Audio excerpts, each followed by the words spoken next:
Everybody, I'm Gene Peck. Lori Tucker, an employee of the Campbell County Animal Shelter, is speaking out tonight, confirming disturbing rumors we've been hearing for the past week are true. 6 News first told you about this video posted to YouTube last week. The former shelter employee behind the video alleges inhumane practices.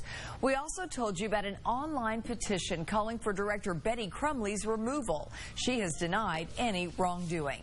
In tonight's top story, 6 News reporter Jill McNeil spoke with the shelter. Doesn't put down the dogs herself, but has watched it happen. I'm ashamed and sorry that it's went this long and this far. Brenda Watkins has worked at the Campbell County Animal Shelter since 2006, the year after it opened, and 2 years before Betty Crumley was hired as director. Betty could do this and do it right. Don't know why she chooses not to. Watkins says too many adoptable dogs are euthanized, sometimes the same day they come to the shelter, even when there's room to keep them, and rescue groups willing. She just says this is how it's going to be run and done, and that's what we had to go by. Watkins confirms no sedative is given to the animals before they're killed. Some they thrash around in the cages.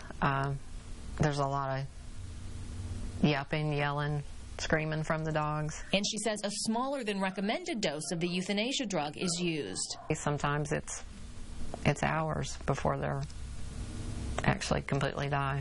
The euthanizations, Watkins says, are usually done other dogs, not in isolation or the euthanasia room.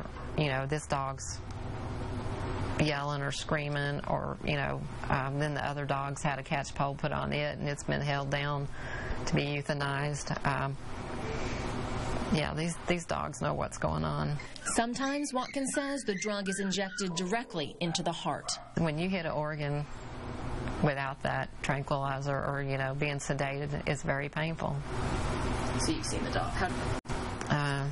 Jerking, thrashing, yelling. As for dogs being put into the freezers before they've stopped breathing. I've seen them taken back to be put in the freezer knowing that they're still alive, yes. While the animals are in the kennels, Watkins says the heat is rarely turned on, even in the dead of winter. They lay there and shake. She says Crumley sometimes even denies them beds and blankets. She's actually told us not to put blankets down, and she's actually even took blankets up after we put them down. Watkins says she doesn't know why the shelter is run the way it is. She stayed so long because she worried things would get even worse if she left. She hopes speaking out now will bring change. In Campbell County, Jill McNeil, 6 News. Now, we spoke with another shelter employee tonight who did not want to be identified but confirms everything Brenda Watkins told us. Director Betty Crumley originally told us last week she had done nothing wrong. More recently, she has refused to answer questions about the allegations, except our inquiry about whether she would consider resigning. She answered by email saying, and I'm quoting here, "Hell no."